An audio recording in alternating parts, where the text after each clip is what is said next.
Study IQ IAS, आपका selection हमारा mission.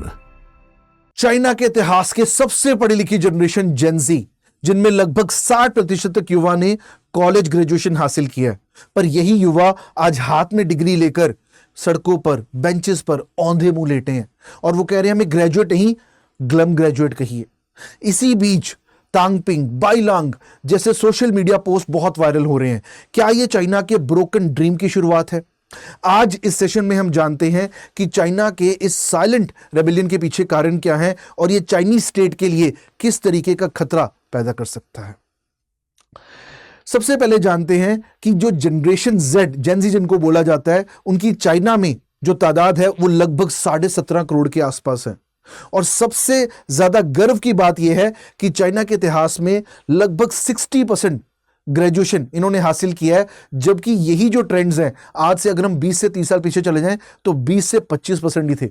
मतलब सबसे पढ़ी लिखी जनरेशन है ये, और इनकी टोटल पॉपुलेशन में लगभग 12% इनका परसेंटेज है। ये जनरेशन चाइना के इकोनॉमिक मार्केट से हाईली डिससेटिस्फाइड है, क्योंकि अब ये देखिए यहां पर लगभग 1.25 करोड़ युवा चाइनीज जॉब मार्केट में एंटर करेंगे और हर 5 में से 1 युवा को जॉब नहीं मिलेगी।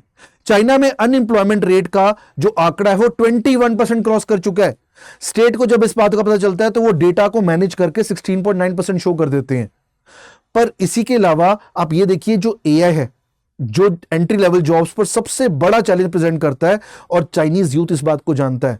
लगभग 7 करोड़ एंट्री लेवल जॉब्स पर एआई उनको सब्स्टिट्यूट कर सकता है, इस बात का खतरा मंडरा रहा है।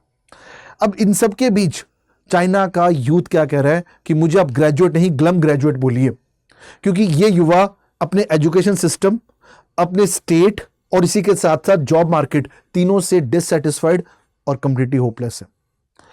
ये है जनरेशन जेड, जेनजी। तो इनका अपने आप को एक्सप्रेस करने का तरीका भी अलग है, ये बात तो हम सब जानते हैं भारत में रहकर भी।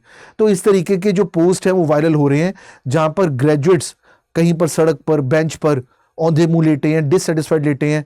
और एक चित्र देखिए जहां पर स्टूडेंट अपनी डिग्री को डस्टबिन में फेंक रहा है।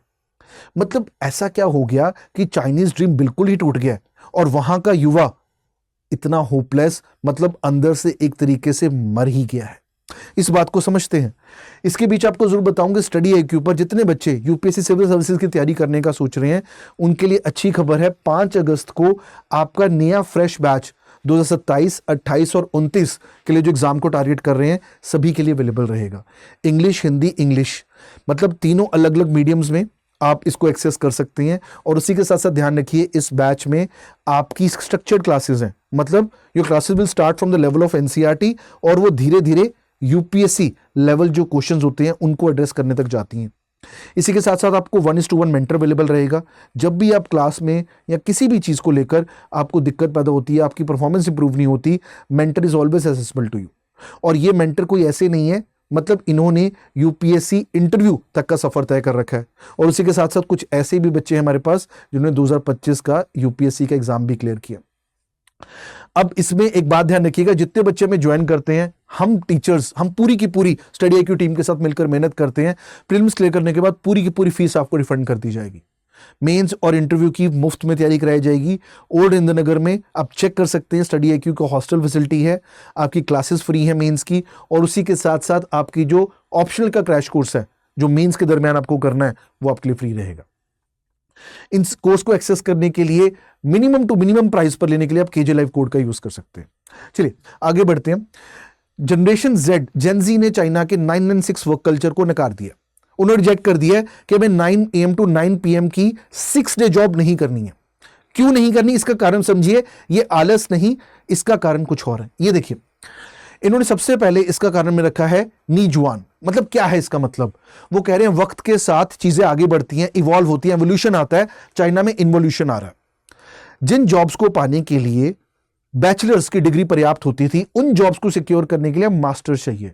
और इतने से भी काम नहीं चल रहा, आपको ओवरटाइम करना पड़ेगा बिना किसी पेमेंट के, क्योंकि आपकी नौकरी चली जाएगी।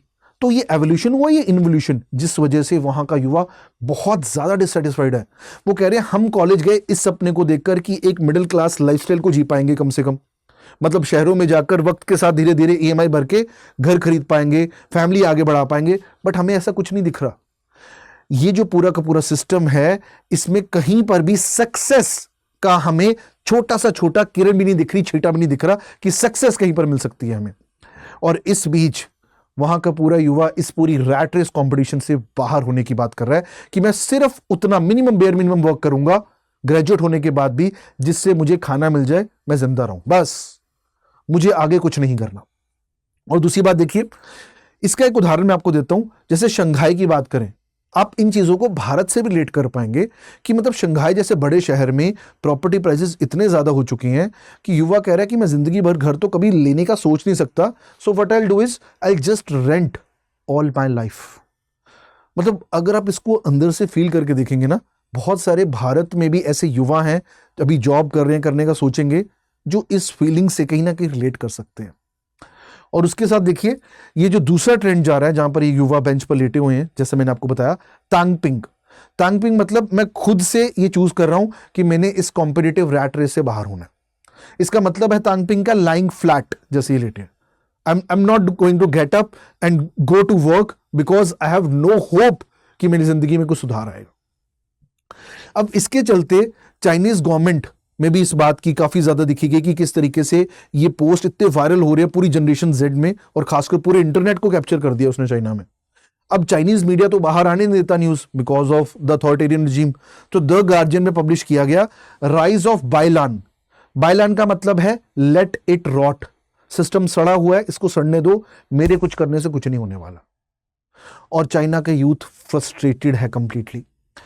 ये तीन चीजें देखिए जो मैंने आपको बताई, तीन फेजेस, नाइजुआन, तांगपिंग और बाइलान, ये इतने ज्यादा ट्रेंड कर रहे हैं। इसके साथ साथ एक और भी दिखाता हूं, चौथा फेज, कि मतलब ये युवा की फ्रस्ट्रेशन, उसकी होपलेसनेस, और चाइना के जो फ्यूचर है वो किस तरीके से अंधकार में जाता हुआ दिख रहा है।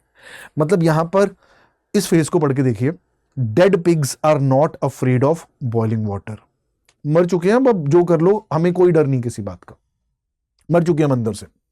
और इस चीज को आप इंडिया में जेनजी से रिलेट कर सकते हैं। हाल फिलहाल में जो प्रोटेस्ट हुए, हम सबको पता है वो सिर्फ एजुकेशन रिफॉर्म्स के लिए प्रोटेस्ट नहीं थे। उन सभी में एक युवा की लैक ऑफ, जो हम कहें कि एम्प्लॉयमेंट अपॉर्चुनिटीज, जो अनएम्प्लॉयमेंट रेट इतना बढ़ गया है, सरकार का आंकड़ा आता है लगभग 5% का, जबकि इंटरनेशनल लेबर ऑर्गेनाइजेशन ने बोला है कि यह आंकड़ा भारत के लिए लगभग 20% के आसपास है। तो जेनजी भारत में ऐसी ही एक डिससेटिस्फैक्शन से जूझ रहा है, जिसको मैं सेम नहीं कहूंगा बट सिमिलर जरूर है। और दूसरा देखिए, अब मैंने आपको बताया एक और ट्रेंड आगे जो आ रहा है, वो आ रहा है स्टॉप नैगिंग मी। मतलब ना पैसा है ना फ्यूचर है तो मैं कोई फैमिली नहीं बनाऊंगा। और आपको पता है चाइनीज गवर्नमेंट अब वापस पूरी की पूरी पॉपुलेशन को बोल रही है कि आप और बच्चे पैदा करिए। जेनजी कह रहा है मैं आपके खिलाफ ये साइलेंट प्रोटेस्ट करता हूं, मैं कोई फैमिली आगे नहीं बढ़ाऊंगा। अब यहां पर देखिए एक बहुत ही शॉकिंग डेटा बाहर आ रहा है कि जितनी भी फीमेल्स हैं, खासकर वो लेट 20s में हैं, तो पिछले 35 सालों में चाइना में unmarried females in the late 20s की जो परसेंटेज है of the total females in that group, उसका लगभग आंकड़ा 8 गुना हो चुका है। मतलब ये जेनजी जो डिससेटिस्फैक्शन है, जो उनका ये सोशल मीडिया पर जाकर अपने आप को एक्सप्रेस करना है, वो रियल है, ये सिर्फ एक ट्रेंडिंग पोस्ट नहीं है। और यहां पर आप देखिए वो क्या लिख रहे हैं पोस्ट में, who dares to get married. इसको बहुत ज्यादा सर्कुलेट किया गया है, मोर देन 1 मिलियन। और उसके साथ we need money, stop nagging me to get married. और इसी बीच एक शॉकिंग आंकड़ा है 20% स्पाइक का। मतलब चाइना के युवा में, खासकर 2017 से लेकर 21 में जो सुसाइड रेट्स हैं, उसमें 20% का राइज हुआ है। And this is also claim that current generation जो पूरे इतने सिस्टम के डिससेटिस्फाइड चल रही है, वो मोस्ट डिप्रेस जनरेशन बन चुकी है चाइना की, और सबसे पढ़ी लिखी जनरेशन भी यही है। अब चाइनीज स्टेट, जो कि इस वक्त शी जिनपिंग द्वारा हेड किया जा रहा है, एक अथॉरिटेरियन रिजीम कहा जाता है उसको, वो किस तरीके से रिस्पॉन्ड कर रहा है। क्योंकि ओपनली सड़कों पर आकर सरकार के खिलाफ कोई एक मुहिम नहीं छेड़ी जा रही, तो इसको किस तरीके से टैकल किया जाए, क्योंकि इकॉनमी को भी चलाना है और देश का फ्यूचर तो यही युवा है। अब यहां पर देखिए, चाइना में जब हम क्रिटिसिज्म की बात करते हैं तो बहुत ही कम मात्रा में आप क्रिटिसाइज कर सकते हैं। आप किस चीज से डिससेटिस्फाइड हैं, कोई आपके यहाँ पे बिजली नहीं आ रही, कुछ चीज में प्रॉब्लम है, सरकार को आप इंडिविजुअल लेवल पर क्रिटिसाइज कर सकते हो। बट अगर यही क्रिटिसिज्म में मासेज जुड़ जाते हैं तो सरकार उसको अलाउ नहीं करती, आपको कानून के अंदर बुक कर दिया जाता है और आपके ऊपर स्टेट एक्शन लेता है। अब इस चीज में खासकर मैं अगर चाइना के प्रीवियस हेड्स की बात करूं तो शी जिनपिंग का जो रिजीम है वो सबसे ऊपर आता है। मतलब अगर आपने सरकार के खिलाफ आवाज उठाई तो आपके ऊपर एक्शन होने की संभावना सबसे ज्यादा है। और फिजिकल फोर्स शी जिनपिंग ने जितना यूज किया है उनसे पहले के जितने भी चाइनीज हेड्स आए हैं कभी इन्होंने इतना नहीं किया। अब इस बीच युवा को पता है कि वो डायरेक्टली फिजिकली तो स्टेट से फाइट कर नहीं सकते, तो उनका किस तरीके का ये रिबेलियन पिछले 4-5 सालों में निकल कर आया है। मैं आपको एक उदाहरण देता हूं। जब कोरोना की बात हुई थी तो चाइना में हमने देखा किस तरीके से वुहान शहर से होकर ये चीजें आगे बढ़ी, तो पूरे चाइना में लॉकडाउन कर दिया गया था और इतना स्ट्रिक्ट लॉकडाउन था ना, जो कि हमने सभी ने टीवी चैनल्स पर देखा। बट वहां के युवा ने कैसे उसको रिस्पॉन्ड किया। चाइना में इतने स्ट्रिक्ट लॉकडाउन के चलते युवाओं को दिख रहा था कि हमारा पूरा का पूरा फ्यूचर ब्लैंक हो चुका है, जिसको व्हाइट पेपर प्रोटेस्ट नाम से जाना जाता है। अब इस पूरे प्रोटेस्ट में जेनजी सबसे पहले बार आया कि लॉकडाउन हटाओ। धीरे धीरे दूसरे मासेस ने भी सपोर्ट किया, मतलब हर एज ग्रुप ने। और इस साइलेंट रेवोल्यूशन जो पहले सिर्फ ऑनलाइन था, धीरे धीरे लोग सड़कों पर उतरे। और जब दिख गया सरकार को कि हमें लॉकडाउन हटाना पड़ेगा तो उन्होंने इस प्रेशर में आकर लॉकडाउन हटाया भी। बट सरकार को एक बात का अंदाजा लग गया था कि इस जनरेशन से डिफरेंट तरीके से निपटना पड़ेगा, इनको डिफरेंट तरीके से टैकल करना पड़ेगा। वो जो हम डंडे का ट्रीटमेंट जानते हैं उससे बात नहीं बनने वाली। अब यहां पर जो मैंने आपको एक ट्रेंड बताया लाइंग फ्लैट, तांगपिंग का जो ट्रेंड है, जैसे कि बाइलान है, नीजुआन है, तांगपिंग है, इन चीजों को लेकर चाइनीज गवर्नमेंट ने क्या रिस्पॉन्ड किया कि एंटी नेशनल एजेंडा चल रहा है हमारे देश में। हमारे देश में बाहर की फॉरेन फोर्सेस, मतलब अमेरिका या वेस्ट जैसी जो कंट्रीज हैं, उनकी स्पाई फोर्सेस हमारे युवा के बीच में गलत चीजों को ट्रेंड कर रहे हैं। अब ये जब चीजें हैं कि गलत चीजों को ट्रेंड कर रहे हैं, तो इन्होंने क्या किया, जैसे कि ये वर्ड है बाइलांग या तांगपिंग, कहते हैं इस वर्ड को पूरे देश में बैन कर दो। कोई इस वर्ड को यूज नहीं करेगा किसी भी प्लेटफॉर्म पर, और इसको भारी मात्रा में मॉनिटर किया जाएगा। और तीसरी बात, कहीं पर भी छोटी मोटी डिससेटिस्फेक्शन भी है उसको लोकली हैंडल करने को बोला है कि कोई भी प्रोटेस्ट, कोई भी कंप्लेंट मास लेवल पर नहीं जानी चाहिए। They don't want any kind of revolution. State बहुत क्लोजली मॉनिटर कर रहा है उसको। इसका आपको एग्जांपल बताता हूं। इन्होंने बोला 28 अप्रैल को चाइनीज स्टेट ने कि जो भी ये लाइंग फ्लैट, तांगपिंग जैसे ये सोशल मीडिया ट्रेंड्स हो रहे हैं जिनसे स्टेट बहुत परेशान है इस वक्त, ये कोई इकोनॉमिक डिससेटिस्फेक्शन नहीं है, जो कि है एक्चुअल में, ये एंड कॉन्स्पिरेसी केसेस हैं चाइना के खिलाफ। अब ये देखिए, जेनजी, जितना आप जेनजी को समझेंगे उतना ही आपको लगता है कि हम उनको समझ नहीं पाए। अब उनका रिस्पॉन्स देखिए किस तरीके का है। यहां पर वो कह रहे हैं कि हमें ये बताओ कि कौन सी वो फॉरेन एजेंट है जो हमें मतलब ये उकसा रही है, उससे पैसे कहां लेकर है, वो हमें पेमेंट दे रहा है जिस वजह से हम ट्रेंड कर रहे हैं। आप बताओ वो कहां जाकर कलेक्ट करना है वो पैसा, ताकि जो आप हमारे ऊपर इल्जाम लगा रहे हो वो सच प्रूव हो जाए। दूसरी बात, उन्होंने शी जिनपिंग के इस तरीके के एक पिक्चर्स को बहुत आगे रीपोस्ट किया है, बहुत सर्कुलेट किया है, जहां पर लिखा है ये शी जिनपिंग नहीं है, ये शी तांगपिंग है, मतलब लाइंग फ्लैट। ये खुद ऐसे लेटे हैं कि मतलब इन्होंने कुछ कंसर्न ही नहीं है कि चाइना की स्थिति कहां जा रही है। इस तरीके के पोस्ट को वायरल किया गया। और एक आपको बहुत ही एक हास्य व्यंग बताता हूं कि चाइना की ये जनरेशन जेनजी ने मतलब बिल्कुल ही कोर पर हिट कर दिया यार। उन्होंने क्या किया, इस पिक्चर को वायरल किया जहां पर लिखा है कि ये जर्मनी का बंदा है जो अपनी जिंदगी में काम नहीं करना चाहता, वो अपने एक अमीर दोस्त के थ्रू हेल्प पर जिंदा है, बहुत सारी बुक्स लिख रहा है, और वो सभी वर्कर्स को कह रहा है कि अपने ओनर्स के खिलाफ आप प्रोटेस्ट करो। वो कह रहे गेस करो ये कौन है, ये कार्ल मार्क्स की बात कर रहे हैं, जिनकी आइडियोलॉजी पर चाइनीज कम्युनिस्ट पार्टी बेस्ड है, मतलब चाइना का बर्थ बेस्ड है, चाइना की पूरी आइडियोलॉजी बेस्ड है। कह रहे कि हम भी तो वही कर रहे हैं। तो मतलब they are mocking the state कि तुमने ऐसे हालात पैदा किए कि हमें इस तरफ वापस जाना पड़ रहा है। अब एक बात देखिए, सभी के सभी युवा जानते हैं कि जब भी हम सड़कों पर उतरे हैं स्टेट के खिलाफ रिबेलियन करने के लिए, प्रोटेस्ट करने के लिए भारी मात्रा में, तो उनको 1989 का तियानमेन स्क्वायर का एपिसोड याद आता है, जहां पर चाइनीज स्टेट में लगभग 3000 युवा को मार दिया था। क्लेम तो यह किया जाता है 200-300 युवा मरे थे, 3000 युवा मार दिए जाते हैं। इसके चलते जितने भी चाइनीज प्रोटेस्ट हैं वो चाइना से बाहर जरूर होते हैं चाइनीज स्टेट के खिलाफ, जैसे आप ये भी देख सकते हैं। और हाल फिलहाल में हांगकांग में हुए प्रोटेस्ट इस याद को और ताज़ा कर देते हैं। हांगकांग में जब प्रोटेस्ट हुए, क्योंकि हांगकांग का पूरा रीजन चाइनीज गवर्नमेंट के अंडर आता है, और वहाँ पर जितने भी एक्सटर्नल रिलेशंस हैं, मतलब हांगकांग की बाहर की दुनिया से जितने भी रिलेशंस हैं, वो चाइनीज गवर्नमेंट डिसाइड करती है। बट ये धीरे धीरे जो अंदर चल रहा है हांगकांग के, उसके ऊपर भी इंटरफेरेंस करते हैं, जिसके चलते वहाँ पर प्रोटेस्ट हुए। और वहाँ के स्टूडेंट लीडर का ये बयान भी है कि हांगकांग चाइना की क्लोज्ड सिस्टम से कहीं पर भी वंचित नहीं है, वो सिस्टम हम फील करते हैं। हमारे यहाँ पे कोई डेमोक्रेसी नहीं, कोई फ्रीडम नहीं है, और हम ऐसे सिस्टम में नहीं रहना चाहते। ये प्रोटेस्ट इतनी ज़्यादा भारी मात्रा में चाइनीज स्टेट ने उसके ऊपर क्रैकडाउन किया कि उसको पूरा का पूरा तोड़ कर रख दिया। बट ये जो मंशा है, ये जो पैशन है, ये जो एक फीलिंग है, वो हांगकांग के यूथ में आज भी जिंदा है।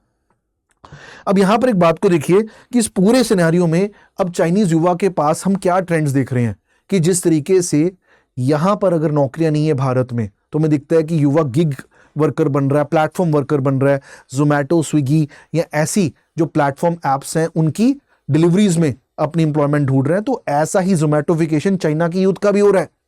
वो भी प्लेटफॉर्म इकोनॉमी में काम कर रहे हैं, वो भी उतना जितना उससे उनका घर चल जाए, खाना खा सकें, जिंदा रह सकें, because they are hopeless now. और दूसरी तरफ ये देखिए कि या ये हमें ये स्थिति पूरी की पूरी सिर्फ इंडिया में या चाइना में देखने को मिल रही है, नहीं, ये पूरे के पूरे एशिया में, खासकर मैं साउथ ईस्ट एशिया की बात करूं तो बहुत वहां पर ऐसे एपिसोड्स देखने को मिले हैं। ये चित्र आपको याद होंगे नेपाल प्रोटेस्ट के। ये पूरे के पूरे जितने प्रोटेस्ट हैं, ये शुरुआत हमेशा इकोनॉमिक डिससेटिस्फेक्शन से हुई है, लैक ऑफ जॉब्स की वजह से हुई है, जॉब क्राइसिस की वजह से हुई है। जहां पर अगर मैं भारत की बात करूं तो हाल फिलहाल में हुए स्टूडेंट प्रोटेस्ट में, जिसका एक पूरा का पूरा प्लेटफॉर्म कांग्रेस जनता पार्टी के थ्रू मिला, तो वहां पर सिर्फ एजुकेशन रिफॉर्म्स नहीं थे, हमें पता है इकोनॉमिक डिससेटिस्फेक्शन, जॉब क्राइसिस के लिए भी आवाज थी।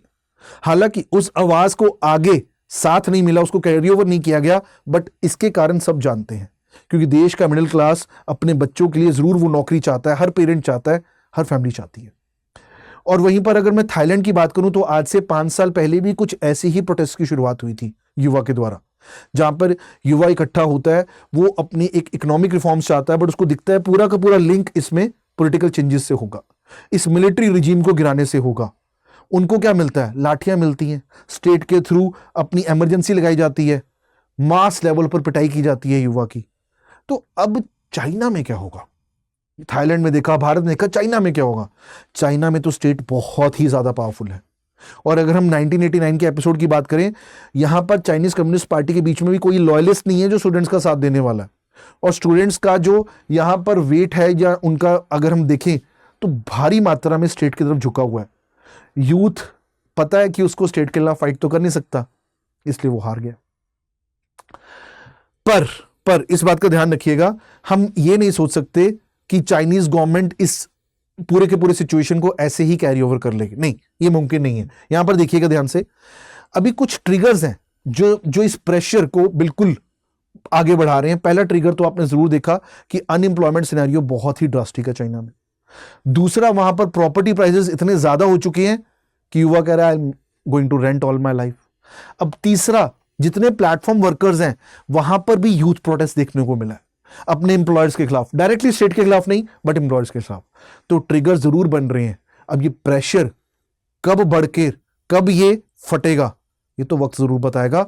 बट हाल फिलहाल में कोई मास लेवल पर स्टेट के खिलाफ डायरेक्टली युवा प्रोटेस्ट नहीं करने वाला, क्योंकि उनको पता है this is highly in the state favour. पूरा का पूरा जो फोर्स है, पूरा सिस्टम जो है, वो स्टेट के फेवर में है अभी। और फाइनली मैं कंक्लूड करना चाहूंगा, ये चाइनीज जेंजी की क्या है कि हम स्ट्रीट पर उतरकर, हम सिस्टम से फाइट कर कर उसको चेंज नहीं करना चाहते। हम सिर्फ इसको, we are just bypassing the system. हम इसकी तरफ बिल्कुल भी आगे नहीं आ रहे। हमने चूज किया है कि हम फाइट ही नहीं करेंगे। और ये चाइनीज गवर्नमेंट के लिए उतना ही बड़ा खतरा है जितना यही युवा अगर प्रोटेस्ट करने के लिए सड़कों पर उतराता। क्योंकि अगर युवा कुछ भी नहीं करेगा, अगर जेंजी फाइट नहीं करेंगे, जॉब्स के अंदर जाकर फाइट नहीं करेंगे, इकोनॉमी को आगे नहीं बढ़ाएंगे, तो आपकी पूरी की पूरी कंट्री आगे कैसे बढ़ेगी?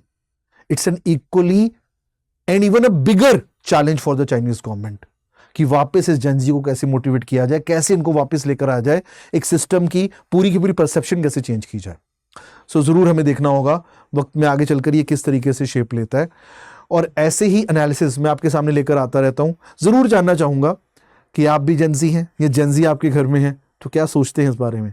क्या उनके भी एक्सप्रेशंस आपको ऐसे दिखते हैं कि आप बिल्कुल ही सरप्राइज शॉक हो जाते हैं, ये क्या कर दिया? जरूर मुझे बताइए कमेंट सेक्शन में।